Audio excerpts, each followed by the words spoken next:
Hello friends. तो जैसा कि नीट का रिजल्ट आ चुका है और सब लोगों को अपने अपने मार्क्स पता चल गए होंगे और ऑब्वियसली थोड़ा बहुत तो आइडिया लगा ही लिया होगा कि हमें कॉलेज कहाँ मिलने वाला है।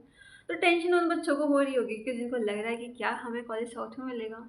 और जैसे ही ये क्वेश्चन तो दिमाग में आता है तो उसके बाद में हमारे दिमाग में और भी बहुत सारे क्वेश्चन आने स्टार्ट हो जाते हैं। जैसे कि मेरे दिमाग में भी आए थे तब मुझे कॉलेज मिला था साउथ में। आज हम इस वीडियो में सिर्फ यही बात करने वाले हैं कि आखिरकार हमें कॉलेज अगर साउथ में मिलता है तो क्या क्या ही हो सकता है, उसी बारे में बात करेंगे। So myself Lakshmi Meena, MBBS student from Tripur government medical college in Tamil Nadu. So अगर किसी बच्चे को अगर तमिलनाडु में कॉलेज मिलता है तो उसके दिमाग में सबसे पहले तो ये तीन चीज़ें हैं ना वो ही आती है उसके दिमाग में कि यार वो बिल्कुल ही अलग जगह है, वहाँ पर लैंग्वेज क्या होगी, वहाँ की लैंग्वेज से बिल्कुल ही डिफरेंट होगी ना। सबसे पहला इंपॉर्टेंट जो क्वेश्चन आता है ना हर किसी के दिमाग में वो यही है, लैंग्वेज प्रॉब्लम सबसे बड़ी। दूसरी बात कि यार वहाँ पे खाना भी तो अलग ही मिलता है ना, साउथ है तो ऑब्वियसली खाना भी अलग है, लैंग्वेज अलग है। तीसरी बात कि वहाँ के लोग कैसे होंगे, हम उनके साथ में कैसे एडजस्ट कर पाएंगे। तो ये तीन जो चीज़ें हैं ये बहुत ज़्यादा बड़ी है। तो हाँ, मैं फर्स्ट ईयर में हूँ तो ऑब्वियसली काफ़ी महीने हो चुके हैं मुझे, तो इतना तो एक्सपीरियंस मैंने किया ही है इन चीज़ों के बारे में। तो मैं आपको ये शेयर करने वाला हूँ from my point of view. तो सबसे पहले हम देखने वाले हैं लैंग्वेज की बात। ऑब्वियसली अलग जगह है तो लैंग्वेज भी अलग होगी ही। जैसे कि ऑब्वियसली हर स्टेट की अलग अलग ही लैंग्वेज होती है। फॉर एग्जांपल राजस्थान की राजस्थानी लैंग्वेज होती है, केरला की मलयालम होती है, तमिलनाडु की तमिल होती है, ऐसे ही मतलब अलग अलग की अलग होती है। ठीक है। बट हमारे जो नॉर्थ वाले स्टेट्स में है ना वहाँ पर इतना ज़्यादा लैंग्वेज का वो नहीं है, क्योंकि वहाँ पर ठीक है सब स्टेट की अलग अलग लैंग्वेज है ना, बट फिर भी उनको हिंदी आती है। बट ये थोड़ा सा साउथ है तो यहाँ पर थोड़े कम लोगों को हिंदी आती है। बट इतनी भी कोई घबराने वाली बात नहीं है, क्योंकि जैसे कि हम कॉलेज में हैं तो कॉलेज में जो हमारा जो सिलेबस होगा जो हम हमको पढ़ाएंगे ना वो इंग्लिश में ही पढ़ाएंगे, ठीक है ना। तो इतना कोई डरने वाली बात नहीं है, लेक्चर्स जो होंगे वो इंग्लिश में होंगे। माना कि ठीक है वो उनकी लैंग्वेज है तो वो ऐसे फ्लो फ्लो में वो निकल ही जाती है। जैसे अगर हम किसी स्टेट के, फॉर एग्जांपल मैं राजस्थान का हूँ, तो मैं अगर ऐसे इंग्लिश में बात करूँ ना तो फ्लो फ्लो में मेरी राजस्थानी या हिंदी कुछ तो निकल ही जाएगी, वैसे ही उनकी भी तमिल ऐसे फ्लो फ्लो में निकल ही जाती है। और वैसे भी शायद ये रूल होता है कि मतलब अलग अलग डिफरेंट डिफरेंट मतलब स्टेट में उनकी जो अलग अलग लैंग्वेज होती है ना, तो बच्चों को उस लैंग्वेज के साथ में उनका इंटरेक्शन होना चाहिए, क्योंकि वो फ्यूचर में डॉक्टर बनेंगे तो वो उसी स्टेट में वर्क करने वाले हैं ऑलमोस्ट जहाँ तक है। तो वहाँ के जो लोकल जो पीपल है तो उनको थोड़ी ना ऐसे कि भाई इंग्लिश आती है हर किसी को, या फिर ऐसे मेडिकल टर्म्स आते हैं उनको तो उसमें यूज़ करेंगे, उसमें बात करेंगे। नहीं, वो तो अपनी लोकल लैंग्वेज में यूज़ करेंगे ना। फॉर एग्जांपल जैसे कि राजस्थान में, फॉर एग्जांपल राजस्थान पे कोई आएगा, ऐसे कोई पेशेंट आया डॉक्टर के पास तो वो ऐसे थोड़ी ना बोलेगा डॉक्टर डॉक्टर मेरे चेस्ट में पेन हो रहा है। वो तो ऐसे ही बोलेगा ना, कोई गाँव से उठ के आया होगा तो वो तो ऐसे ही बोलेगा ना हमारी तो छाती में दर्द हो रहे थे, ऑब्वियसली ऐसे ही बोलेगा। तो हमें वो लोकल लैंग्वेज अच्छे से समझ में आए इसलिए मतलब वो थोड़ा सा लोकल लैंग्वेज पे ज़्यादा फोकस भी करते हैं। पर कोई बात नहीं, इट्स ओके, मैनेज हो जाता है, इतना भी कोई घबराने वाली बात नहीं है। इंग्लिश में पढ़ाएंगे तो वो समझ में आ जाएगा, इट्स ओके। ठीक है। उसके बाद में फ्रेंड्स, ओके, फिर बच्चों को तो इंग्लिश आती है ना क्लास वालों को, तो उनसे तो आराम से आप इंटरेक्ट कर ही सकते हो, तो इतनी भी कोई दिक्कत नहीं आने वाली है।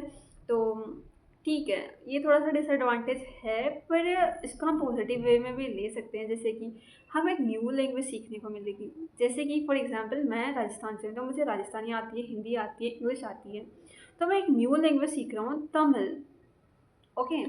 तो तमिल सीख रहा हूँ तो कितनी अच्छी बात होगी कि मुझे चार चार लैंग्वेज आएगी और इतना भी डिफ़िकल्ट नहीं है। जैसे कि हमारे जो नॉर्थ वाले सीनियर्स हैं ना, जो तो मैंने उनको देखा है तो वो बहुत अच्छे से तमिल समझ लेते हैं और बहुत अच्छे से तमिल ऐसे बोल भी लेते हैं सीरियसली। तो मुझे तो उनको देखकर ऐसे मोटिवेशन सा आ गया, हाँ मैं भी सीख लूँगा, कोई दिक्कत नहीं है। अब जैसे कि मैं मतलब 7-8 महीने तो हो ही गए ना मुझे फर्स्ट ईयर में यहाँ पर।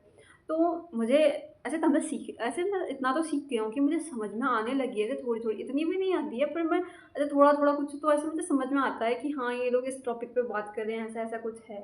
ठीक है, तो इतना समझ में आने लगा है। तो ऑब्वियसली मैं 2-3 साल के अंदर-अंदर तो सीख ही जाऊँगा, इतना तो सीख ही जाऊँगा पक्का कि कोई सामने वाले क्या बात कर रहे हैं उनको समझ जाऊँगा और थोड़ा मैं खुद भी बोल पाऊँगा, इतना तो मैं सीख ही जाऊँगा, ठीक है।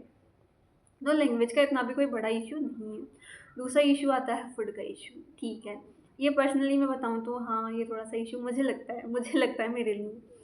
जैसे कि ऑब्वियसली हर बच्चा मतलब जो जहाँ का है तो उसको वही खाना डेली वो डेली वही खाना खाते हैं तो उसका पेट उसी खाने से भरता है ना। अब अचानक से दूसरी जगह पे जाओगे तो कुछ दिनों के लिए हम वो अलग वाला खाना खा सकते हैं, बट पर हमें वो हमारे वाले खाने की याद आएगी ना। जैसे कि आप स्टार्टिंग में इधर आओगे तमिलनाडु में, तो यहाँ पर आपको क्या-क्या खाने को मिलेगा, इडली, डोसा, सांभर और भी बहुत सारी चीज़ें होती है, पोंगल, वड़ा और भी बहुत सारी मुझे याद नहीं आ रही है फ़िलहाल, ठीक है ना? तो अलग-अलग चीज़ खाने को मिलेगी, बट क्या होगा ना कि हम आएँगे स्टार्टिंग और उसको खाएँगे ना, ठीक है? तो स्टार्टिंग में तो अच्छा लगेगा, ओह! ये तो टेस्टी, ये तो टेस्टी। बट धीरे-धीरे थोड़े दिन बाद में वो हमें हमारी ही घर की रोटी की याद आने लगेगी, यार मुझे रोटी खानी है, मुझे रोटी खानी है सीरियसली। तो ये इश्यू मुझे खुद को ऐसा पर्सनली लगता है, बट ऐसा भी नहीं है, बट क्योंकि इतने सारे लोग एडजस्ट कर ही रहे हैं। नॉर्थ के कितने सारे बच्चे जो तमिलनाडु में हैं, तो ऑब्वियसली वो करते हैं तो हम भी एडजस्ट कर ही सकते हैं, तो मैं भी कर ही रहा हूँ कोई दिक्कत नहीं है। ऐसा भी नहीं है, बट यहाँ पर ऐसा वीक में ना 2 बार चपाती खाने को मिलती है, ठीक है?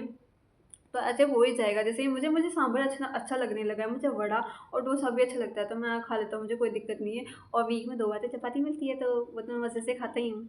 तो इतना भी कोई फूड का भी इतना बड़ा कोई इशू नहीं है, और ज़्यादा मन कर रहा था बाहर से ऑर्डर भी कर सकते हैं, इतना भी ज़्यादा नहीं आएगा। अगर आपको राइस पसंद है तो राइस तो डेली मिलने वाला है, तो आप राइस खा सकते हो, कुछ भी नहीं है, ठीक है। तो तीसरी प्रॉब्लम जो है वो हम ये सोचते हैं कि वहाँ के लोग कैसे होंगे। मैं सच्ची बताऊँ ना, मेरा पर्सनल जो एक्सपीरियंस है उस हिसाब से लोग काफ़ी प्यारे हैं सीरियसली। मुझे तो यहाँ पे ना बहुत ही प्यारे-प्यारे दोस्त मिले हैं सीरियसली। जब हम स्टार्टिंग में आते हैं उनको पता चलता है कि हाँ, हम नॉर्थ वाले हैं, हमें कुछ भी नहीं आता।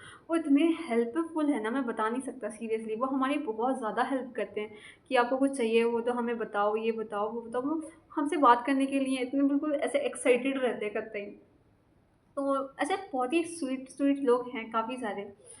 सबके बारे में नहीं बोल सकते आप, कुछ लोग ऐसे भी होते हैं, पर मुझे तो काफ़ी अच्छे-अच्छे और प्यारे-प्यारे दोस्त मिले हैं सीरियसली। जो मेरी कोई प्रॉब्लम होती है ना, वो प्रॉब्लम सुनते हैं, उसको सॉल्व करते हैं। मैं कुछ भी हेल्प माँगता हूँ ना उनसे, तो वो हेल्प करने के लिए बिल्कुल रेडी रहते हैं। तो लोग ऐसे बहुत ही काफ़ी काइंड इंसान हैं यहाँ पे, तो इतनी कोई वो नहीं है। तो ओवरऑल इतना कोई बड़ा इश्यू नहीं है लैंग्वेज का, फूड का और यहाँ के लोगों का, तो काफ़ी अच्छी जगह है। मैं बस ये बोलना चाहता हूँ सीरियसली, अगर कॉलेज मिल रहा है साउथ में तो उसको छोड़ना मत बिल्कुल भी, बिल्कुल ऐसा घबराना मत कि ठीक है हम साउथ में कैसे रहेंगे, वहाँ पे कैसे लोग होगा, कैसे खाना होगा, कैसी लैंग्वेज होगी, ये बिल्कुल ये वाली चीज़ सोच कर तो बिल्कुल ही छोड़ मत देना, ठीक है ना? ऐसा मत सोचना कि कोई बात नहीं, एक और बार फिर से ड्रॉप ले लेते हैं नेक्स्ट ईयर, नहीं, मत करना ये गलती, इतनी कोई बड़ी बात नहीं है। बहुत सारे लोग हैं जो मतलब रह रहे हैं साउथ में, ठीक है ना? वो भी कर रहे हैं, बहुत लोगों ने अपना एमबीबीएस कर लिया है, बहुत लोग कर रहे हैं। ये बहुत बड़ी बात है, तो ऐसे 1 साल ज़िंदगी का वेस्ट करना कोई मायने नहीं रखता। तो मेरे हिसाब से तो ये है कि ड्रॉप लेने का कोई फ़ायदा नहीं है, अगर आपको साउथ में कॉलेज मिल रहा है तो ले लो, सच्ची में ले लो सीरियसली। तो आज की वीडियो का ये ही, आई होप आपको समझ में आया होगा अच्छे से जो मैंने आपको बताया। Okay, bye bye, Ram Ram जी।